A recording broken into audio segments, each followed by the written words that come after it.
Саламатсыздарбы? Кутман кеч баарыңыздарга. Эфирде коногубуз бар. Коногубузду чакырабыз. Бизден бир 3-4 жыл болуп калды окшойт. Бизде машыгып кеткен бизнесмен байкебиз, бизнес тармагында көп жылдан бери эмгектенген. Көптөгөн иштерди кылган байкебиз. Шабданбек деген байке менен түз эфир болот.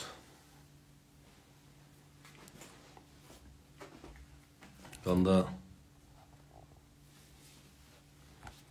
кандай өзгөрүүлөр болгон, биз менен иштешкенде эмне болду, кандай ийгиликтерге жетишти, ошо жөнүндө сөз болот, ошол жөнүндө. Салам алейкум. Кандайсыз? Жакшыбы? Кандай? Согук жакшыбы? Согук жакшыбы? Жакшы. Кандай турасыздар? Жакшы.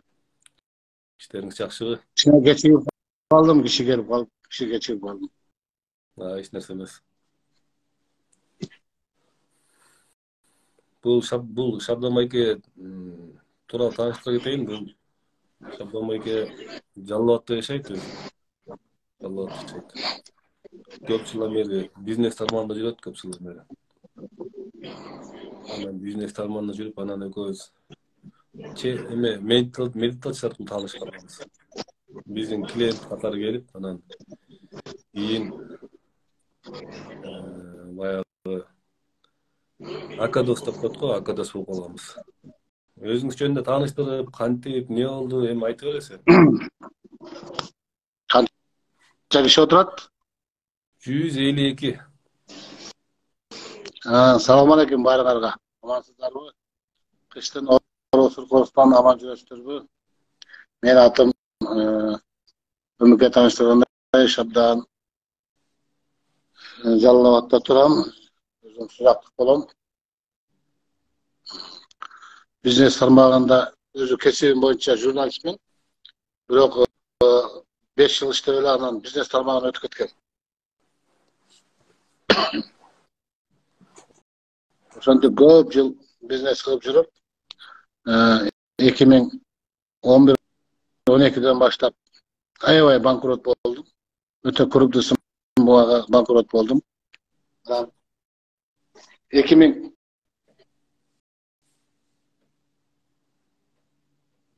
канча тааныштык экөөбүз? 2015 тааныштык, 2015. 2015 анан бир тааныш инилерим аркылуу Өмүрбек менен таанышып калдым. Бара биринчи күнү жолдун боюнда самсаш экенбиз, билесиңби? Билесиңби? Аябай кыйналып турам, акчам жок. Мен айттым. Анан экөөбүз бирде самса жеп ушундай болуп атат десем, байке Шабдан аке баары жакшы болот, просто сиз эмеден чыгып кеткен экенсиз деп. Кандай кылайсыз деп сиз машыгыңыз деп. Анан ошентип машыгып калдым. Экөөбүз сүрөштүк, келишип. Анан бир жагынан ошол убактарда аябай кыйналып, банктардан карыз элем.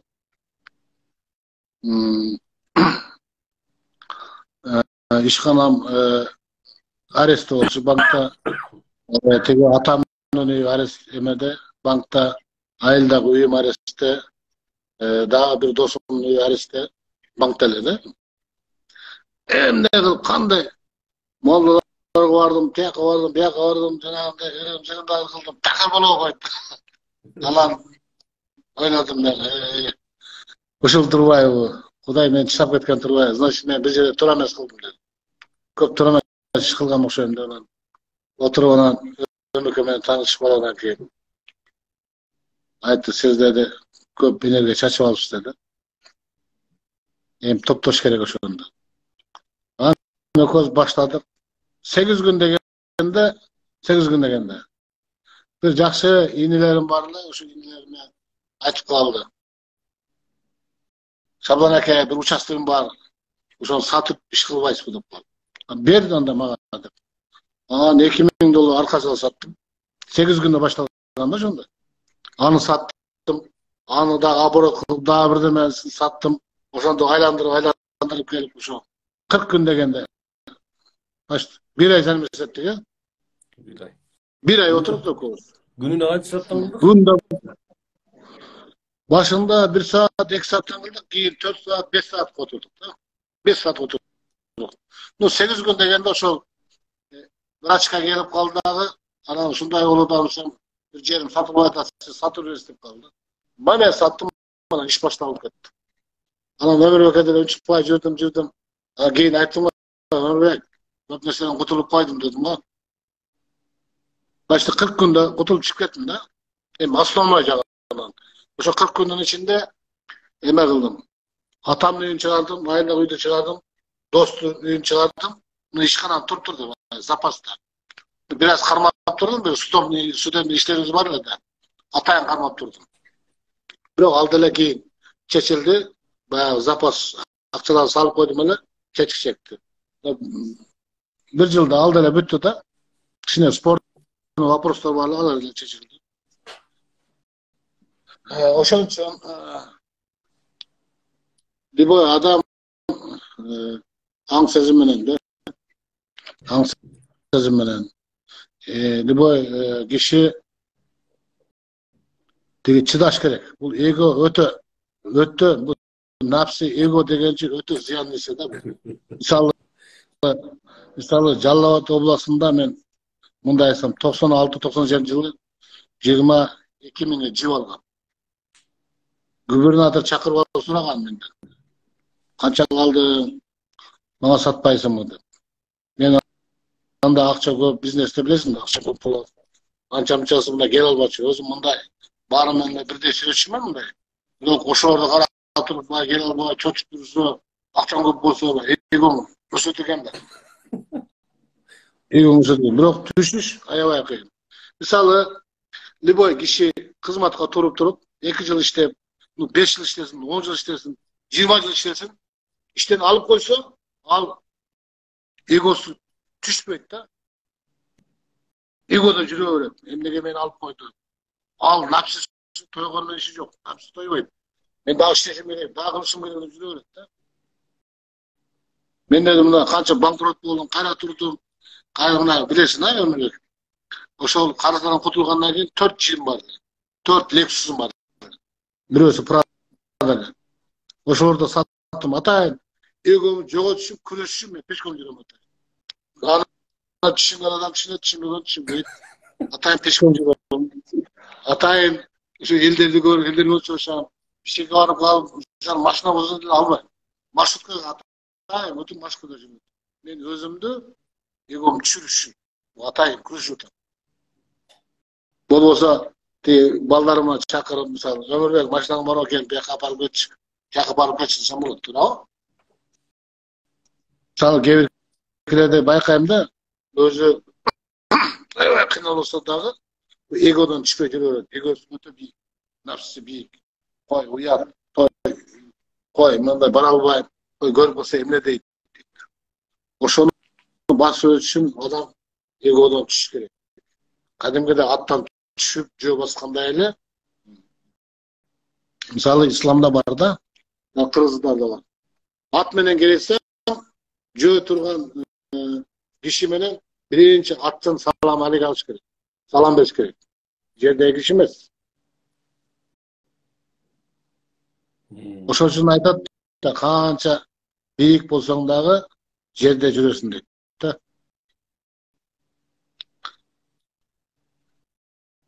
Дагы эмне айтып кетсең? Неден улам банкрот болдум дейсиз? Не себептен?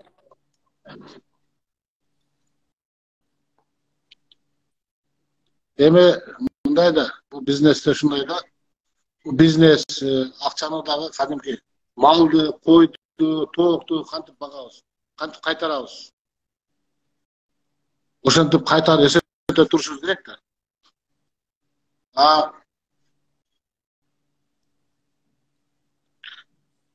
Biz ошол контролду жоготуп келебиз. Бул эмнеге жоготту? Биздин эгобуз бийик үчүн тиге чалып койсо, мону алып кой, тигини алып кой, тигини берип кой. эгобуздун бийиктигинен өзүбүз аны контролго албай, барып сүйлөшүп, ошол нерсе үстүнөн карап турбастан, биз команда берип коет телефондон. Барып шеф болуп карап коюп, тегинтип мынтип коюп, анан кийин баягы эгобуздун айынан ошол банкротко учурадык да. Эгер баягы койчу маңга окшоп этемен койду эсептеп чыгарып, кечинде эсептеп короого камап турсак, ошондой эле бизнести да ушундай кылыш керек. Акчаны дагы эртең менен канча товар алдың, аны саттың, канча пайда түштү, канча наличка түштү, эсептеп турбасаң, бул качып кете берет. Ошондо эгонун эсебинен банкрот болдум деген атасызбы? Ооба, эгонун эсебинен. Башка жок. Башка жок. Эгоң бийик болгондон кийин тиги энергияң да качып кетет. Бул энергияны мындай адамдарга айтсаң түшүнбөйт. Мен атайын окудум го Бишкекте. Аура, кадимки жумуртканын ичинде сыяктуу турабыз да биз. Бул аура көрүнбөйт энергия. Мисалы сен билесиң, башкалар билет, көпчүлүгү билбейт да. Анан эң жаман жери эго болгондон кийин бирөөгүнү жаман ойлойсуң. Жаман ойлойсуң, жиниң келет, сен карыз болуп калса барып өлтүргүң келет, сабагың келет. Энергия, бул негатив энергия киргенден кийин сен жанагы эмеде болуп калат. Жанагы фантастика кинолор бар го. Кара нерсени мындай кармасаң, өт кара каптап туруп, бүт баарын капкара кылат, анан кийин элге зыян келтирип, тиги элдерге каршылык жаратып, өзүнүн күчкө ээ болуп, мен дүйнөнү башкарам, мен баары баш ийиш керек деп калат го. Эгода дагы ошондой негатив энергия кирип алат дагы. Мен кыйынмын, мен мындаймын, мен тигилеймин деп баштайт да. Ошон үчүн биринчи ошо эгодон түшүш керек. Эгону түшүрүп, адам ордун билгенде, Алланы танып, өзүң ким экенин ордун билгенде, анан иш кете берет коюш.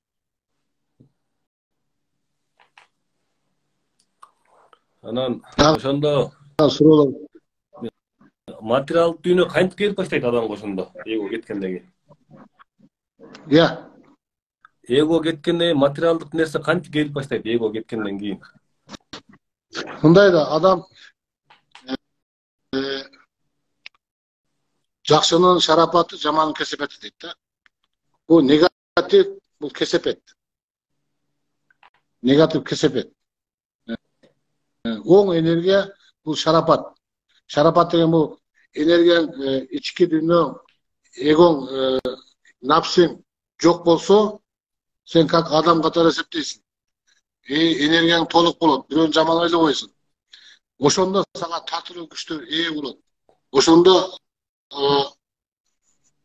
энергияң таза болгондон кийин, жан дүйнөң таза болгондон кийин сага жакшы адамдар, жакшы ийгиликтер келе баштайт. Мисалы, жаман болуп калсаң, мисалы, жөнөкөй эле айтайлы, бир мас адам момош жолдо жаткан болсо, аны ким карап атат? Мындай эле айтайлы. Кой, бул үшүп калыптыр деп жаап койбойбуз. Кой, ушул суда жатып калды деп көтөрүп койбойбуз, туурабы? Аныкы негативдүү энергия. Туурабы? Эгер жакшы нерсе болсо, любой жерде жакшы нерсе болсо барып көрөбүз. Бул кандай экен, бул эмне экен деп, туурабы? Магазинге келгенде дагы куфайкаларды карабайбыз да, илгерки куфайка, илгерки сапожкаларды карабайбыз. Жакшы туфли, жакшы сапожка, кымбат норкалуу, кожаный курткаларды карайбыз. Ошондой эле сен энергияң тазалап, эгоң түшкөн болсоң, энергияң тазаланат дагы сага жакшы нерселер келе баштайт. Жакшы ийгиликтер келе баштайт. Жолуң ачыла баштайт. Татылуу күч.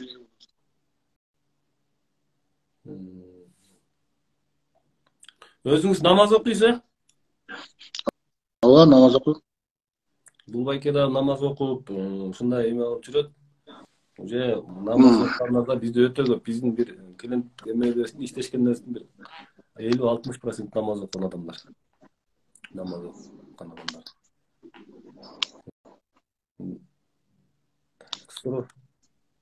Суралар болсо, суралар барбы? Анан ушуну машыгып атканда кандай нерселерден өттүңүз? Кандай не болдуңуз? Кыйналдыңызбы? Кандай болду? Ушуну айтып бериңиз. Башында кыйналдым. Башында мен мурда спорт менен машыгып жүргөн үчүн анча мынча баягы өзүм эме алып жүргөн үчүн менде контроль жок болду. Контроль жок болду. Кыл деп мындай карап турган адам жок болду.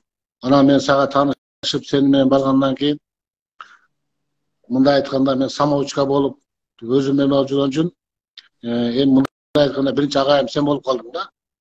Ушу йога боюнча. Анан сен контроль турган үчүн мен ошол нерседе басып өттүм да. Ошол нерседе.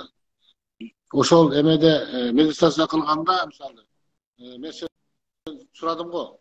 Менде мындай болот деп бүт айттым сага. Сен айттың карабаңыз дедим.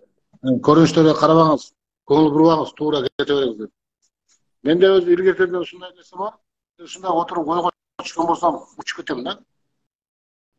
Bu alamga uçup kettim. Alamga uçup kettim. Men oşonda oturganda gözüme aябай көп нерсе көрүндү.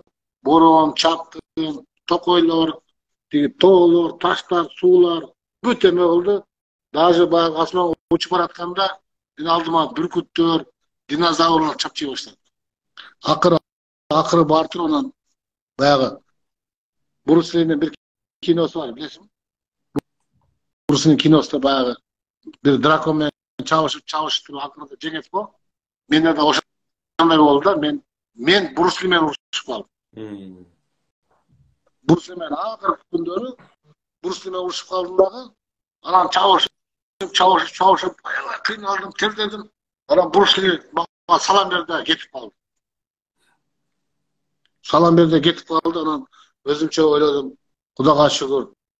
Men dağı эми тиги кыйынчылыктан кетет экем дедим дагы чыкпай жүрө бердим. Анча мынча нерсени сага айтпадым го. Андан кийин ошо ишим жакшы болуп баштады да. Эми азыр кээде кыйналганымда отуруп турам, жарым саат, 1 саат. Баары контроль жок болсо, шерик жок болсо, 2 саат, 3 саат отура албайт экенсиң.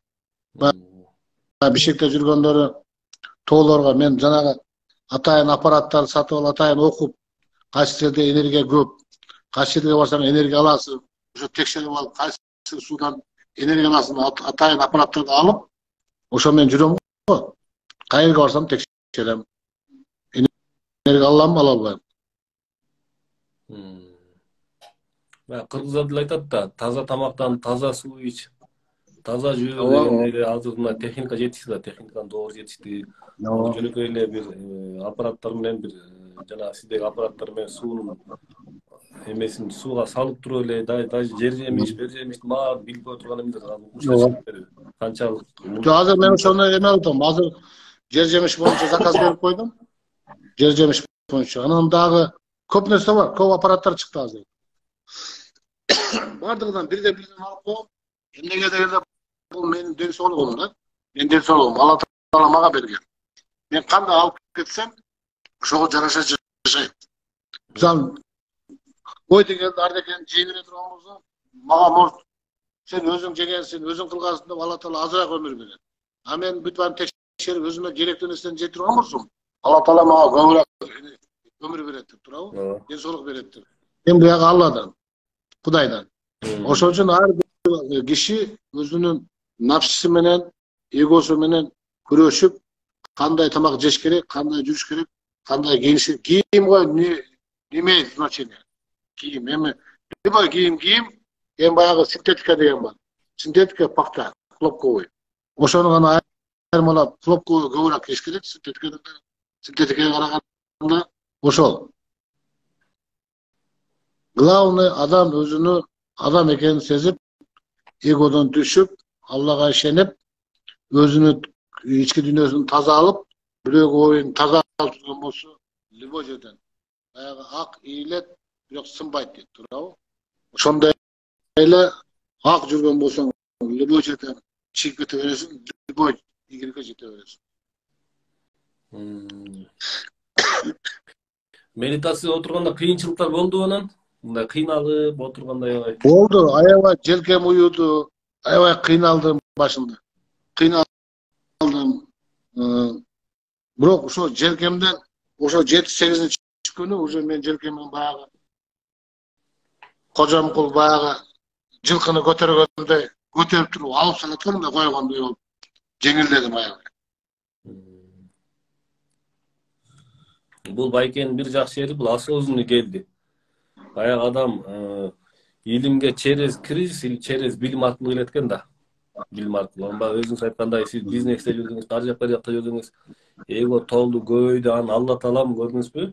Сизди уже жакшы көргөн пендесин баягы через баары бир адамдын жүрөгү таза болсо, эртеби кечи баягы бир жагынан жол таап берет экен да. Жол таап берет экен.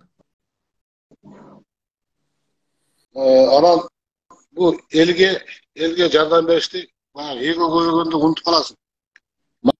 Машинадан түшкүң келбей калат. Машинадан түшпөгөндөн кийин сен элди да көрбөй каласың. Эго канча бийик болгон сайын элди да көрбөй каласың. Анан бул нерсени ойлоп тапканым, карасам элдин өтө ооруксандар көп. Барган сайын мынакей жаш балдар ооруксан туулуп атат. Көбүнүн теги жоп пайда болгон, көбүгө суук тийген, көбүнүн уту ооруган, көбү туберкулез, көбү коронавирус, көбү грипп болуп атат. Анан ушу элге кызмат кылайын мен, ушу элге соопчулук кылайын, ушу менин жардам болсун деп атайын ачтым ушуну. Атайын Россиядан издеп, жанагы аппарат өзү где-то $10,000 ашып турат. Атайын издеп,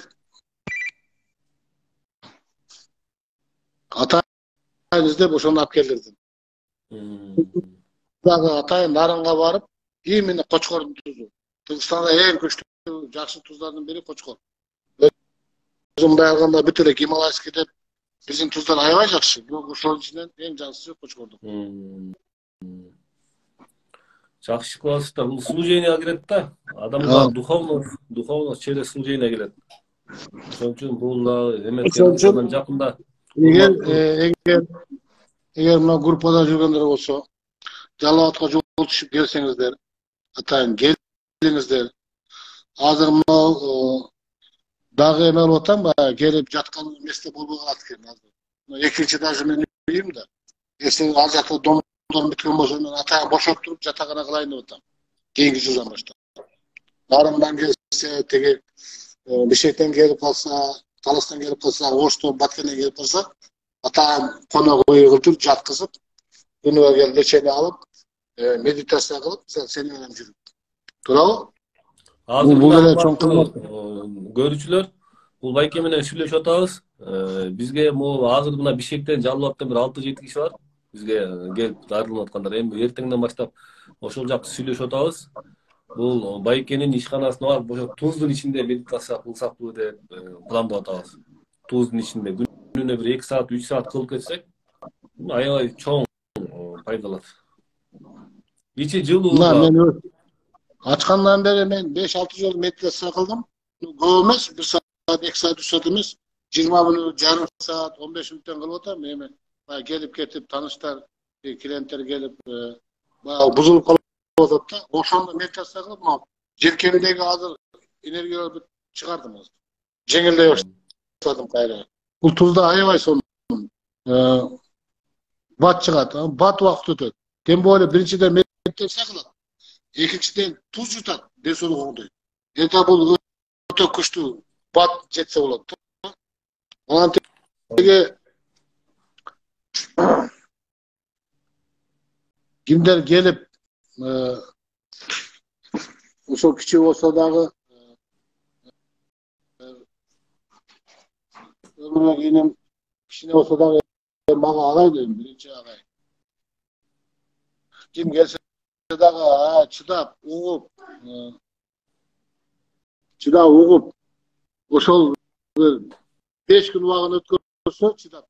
Уже 6-7 күндөн баштап уже алар уже чувствовать эте баштайт.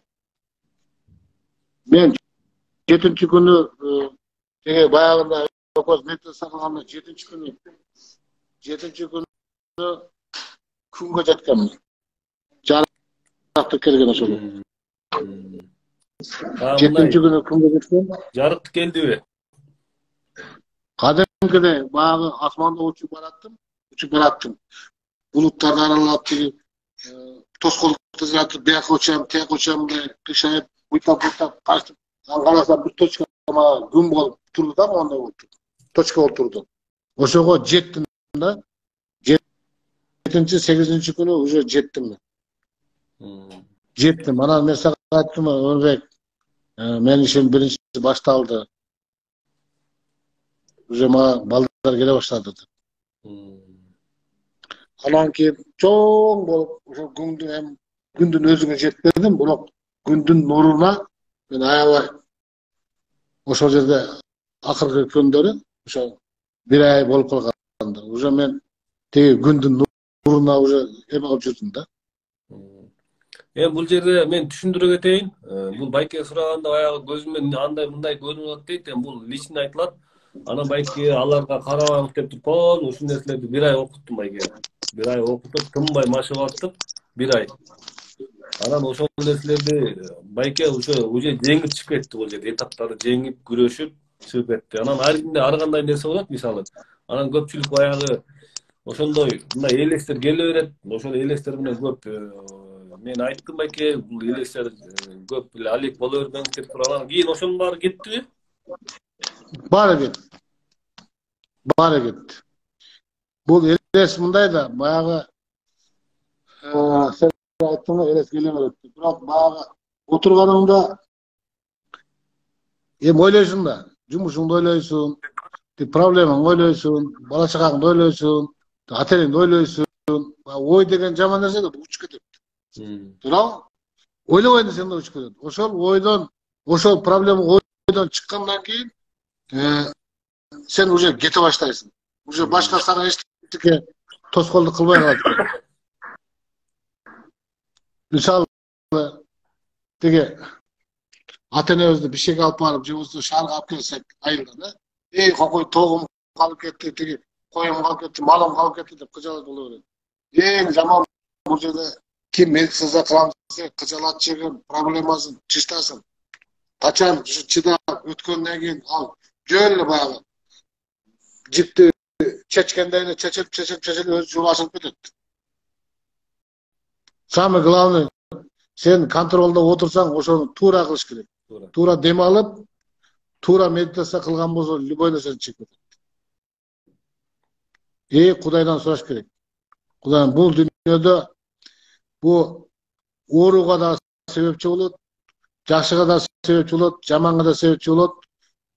Мисалы, банкротко да бирөө себепчи болот, прибылга да бирөө себепчи болот. Алла Таала баардыгын связан кылып койгон, бири-бирине байлап койгон. Баардык нерсеге себепчи болот. Мисалы, мен деле ойлогон эмесмин да, Алла Таала сени тааныштырды мына. Туурабы? Бир себебimiz сенсиң. Бир себебimiz мисалы башка бирөөлөр менен бизнес илгери бизнеске тарткандар. Кээ биркелерге мен себепчи болуп атам. Кел мону кыл деп. Ошондо бул дүйнөдө ошо жана айтат. Алла Таала айтат, бири-бириңе сыйлагыла дейт. Бири-бириңи өтө урматтагыла дейт. Баарыңар бирдейсиңер дейт. Алла Таала баарыбызга бирдей берет. Асманды дагы, күндүн нурун дагы, сууну дагы, тоону дагы, ташты дагы, жашоону да бирдей берет бизге. Ошон үчүн биз бул дүйнөдө только бири-бирибизди сыйлап, бирибизди урматтап, жаман ойлобой, жамандык кылбай, эгону өтө көтөрбөй, адам катары бири-бирибизди сыйлап өткөн болсок, мындан керемет жашоо жок. Мисалы, аялын сыйлап, аялы күйөөсүн сыйлап, баласын сыйлап, баласы ата энесин сыйлап, мен сени сыйлап, сен мени сыйлап, мисалы мына тааныштырып ашырып атабыз, туурабы? Мен азыр мына Кудайга шүгүр дейм, Нараңга барсам өтө сыйлуу, Көлгө барсам да сыйлуумун, Базкенге барсам да сыйлуумун, Таласка барсам да сыйлуумун. Бүт досторум бар. Мен сыйлаган үчүн, мен аларды как адам катары, дос катары көргөн үчүн алар мени ушундай кабыл алышат. Мен жаман болсом, бирөө кидат этсе, бирөө тонопсом, жамандык кааласам, алар мени кармалып, наоборот тутуп коймок. Туурабы? Ошон үчүн биринчи адамгерчилик. Алар тутпаса да Кудай Таалам ал ушунча керемет зат да. Алла Таала башка жагдан кылып коет. Сен 2 секунд көрсөтпөт. Главный өмөкө сен айтканда, мисалы мен жаштыгыңа карабай сен агай деп сыйлайм. Агай деп kaçık bolsa elem. Kayal ozan çalam. Aa, Gel çay içelim. Gel oturabız. Bul bayke maga Ana aybay su jene kıldı deberi. ana gel egon bolsa ömrüne gemele demektir. Egon bolsa cumuşum jürelim demektir. Birimizde sıylarsak, biri sıylarsak. Ben egom çöt. Egom çöt. Boy adam al bomboş bu bay bu kimde olsun sıylasın egosu çöt. Egosunu çürüş gerek. Ora. En son. Yılanı kim sana жазылған болса, seni uğup uşakçanın kılgan bolsa, hiç kaçan ulaqsız tekke ketpet. Utat. No keyin bu Allah Taala mınday da. Жашоо ушундай. Бүгүн жолугабыз, эртең ажырашып кетиши мүмкүн. Биз токра себепчибиz. Жакшылыкка себепчи эле болойлу. Ал бүгүн келет, эртең медитация кылып, жакшы болуп жолго түшүп кеткен болсо, бу Алла Таала кайра ажыратып коет. Сен жумушуңду кыла бер, бул өзүнүн жумушун кыла берсин. Ошол убакта эле сыйлап, сен айтканын кылып, эгер ошол нерседен чыдап өткөн болсо, буларга аябай жакшы. Ийгиликке жете турган болот. Burayda. En son Şabdan bayke işinizge iyilik. Konoktoroňu alып kел. Konakta alpara. Konoktoroňu alып kел. Erten gelgile. Pulov, tamak kılıp bere almam, o жерде лечебный çay kılıp berem. Gelip görgülü. Buyursa. Söps para. Gelip görgülü. Gelip oturgula. Energiya kanday eken bilirsiz. Lazım aparatlarımı tekşerip berem. Konoktoroňu alıp kел. Bu tuz degen kayda. Tuz degen çoyke. Tuzdun bir uşunçal çoğun kasiyeti var. Men degen astmatikler bronxa büt tazalayt da. Bul Allah Taala bu tuzga da bir çoğun kasiyet berip koygan eken da. Anan uşunun o ilimi jaktan jana maydalatıp turup komnatanın içinde jana hemen bilen aydayt eken. Jana aybay mayda tuzdu aydaganda oşun baarın dem alıp pol denege çeyin siңет eken tuzçu. Anan bu yerde двойной кетип атат да. Ошондо пол жана майда туз капталы алды. Калыңдыгы мынча өтө калың. Кошкондун майда тузу. Жана чоң туз эле майдалап коет. Анан ошол убакта тияктан дагы берилип атат. Жанагы аппарат менен майдаланган тузчу. Ошон үчүн өтө чоң нерсе экен. Жакшы, Шабдан байке, сизге ушунча убакыт бөлүп, сизге рахмат. Ertege konoktoruňu alıp gel. Senin konogum, menin konogum. Rahmat bayke. Sen menin jakyn iнимsin. Bul bayke köz kança уже 5 жылдан beri tasyana çok жүрөбүz. 5 yıl emas, 7 yıl boldu. 7 yıl. 7 yıl boldu. 8 yıl bolup ketdi. Jakynda 8 yıl bolot. Карачы убакыт не? Убакытты пайдаланып калыш керек, достор. Анан урматтуу достор, эгер сурооңуздар болсо, суроолор болсо айтсын, беришsin. Аппаратты каяктан аласыз? Бул сиздин жеке баракчаңызга жазсын да. Аппарат боюнча жеке баракчаңызга жазсын. Шабданбек Мураталиевдин барагына кирсеңиздер болот. Ошол жактан эметсин. Туз Жалал Абад шаарында. Рахмат. Шабданбек, анда эң акыркы сөзүңүздү сүйлөп коюңуз элдерге. Ne kılış gerek, meditasyon ne olmalı, kандай olur, şöyle bir kıskaça bir yakşı söyleyip koyuyoruz siz.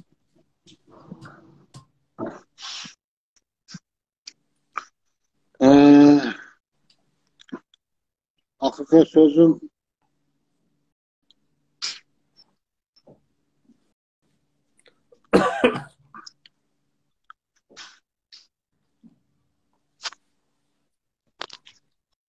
sözüm menen birinci Allah Taala'dan soraçыбыз.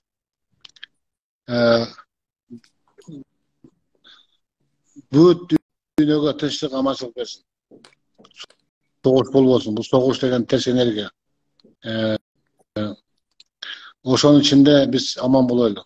Жалма Шабдан эке деле тынымсыз машыгып отуруп биз аябай көп беседа кылабыз. Эго деген ушунчалык кыйкыр нерсе болот. Кичине бир урууңга чыккандан кийин анан баягы өзүңүз айткандай далдалаңдап кыйын болуп калабыз мен дейм депчи. Анан ушунун баарын анан бир айтылбаган жерим калыптыр да. Ошон кошуп айтып коеюн. Мына алма көчөт эгебиз да, алма көчөт эгебиz. Alma kança yılda жетилет? 4 yılda möme berет, туурабы? Biz деле окуучулар, эми сага келгендер.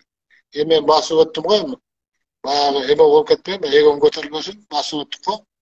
Сага келген учениктериң ошо көчөт сыяктуу эле да. Ал может 1 күн болушу мүмкүн. Ал может 10 күн болушу мүмкүн. Может 1 жыл болушу мүмкүн да. Ошону канча чыдап өткөргөн болсо, ошо даракта möme берет. Bu ego деген mömölü darakta, mömölü darak kança mömölü olmasa eğilip durat. Möme berбеген darak hiç kaçan eğilmeydi. Durabı? Terektey olup ketebilir uzarıp. Oşo üçün oşo terektey olup boylu oşo mömölü darakta mömölü dama eğilip oşo elge kızmat kılanız möme verip bu kızmatımız mömöde misal jakşı süйлөсөк adam көңілін ұмытпаса эле ал сүйүнөт, жакшы жигит экен, жакшы киши экен деп рахмат айтат туурабы? Ошол үчүн ошо учениктерге дагы айтам. Ошо көчөт сыяктуу өмүрүгө айткандай туура колдонуп, туура пайдаланып, көңүлүңөрдү душаңар менен берип кылсаңар тезирээк жетет. Мен Кудайдан улук этпейм, Кудай себепчи кылып атат да. Кудай себепчи кылып атат. Ошондо Кудайды да таанысыңар. Бул энергия берген Кудай, энергияны алган да Кудай. Ошон үчүн жакшы берилип, чыдап отурган болсо, ошон үчүн кыргыз айтат, сабыр дейт. Сабырдын түгү сары алтын дейт. Чыдап туура кылган болсо, ийгиликке жетет. Алла таалам аракет кылган адамды колдойт экен да. Аракет. Ооба. Анан туура эмес аракет кылсам деле колдой берет экен, мисалы. Алла таалам ушундай зат экен да. Сагыл туура кылган деле уже адам оңолуп баштайт. Анан медитация деле эч убакта фанат болбогула, медитация деле фанат болбогула. Мен деле кээ бирде ооруп калам, мисалы. Кече баняга барып парганчы уктап калган экенмин, терезе кичине ачылгандай болуп турган. Анан могу пардында аябай жакшы эмеси бар. Бүт баштар бошоп, мен ошо уктап калган экенмин. Анан шамал акырын ургандай болуп аткан, эртең турсам ооруп калыптырмын. Ошон үчүн оорусаңар дары ичкиле, доктурга баргыла, түшүнүңүздөр. Ошон үчүн эч убакта мындай бир жактуу фанат болуп кетпеш керек. Бир жактуу фанатизм өтө жаман нерсе. Давайте сиздер менен коштошом, анда 5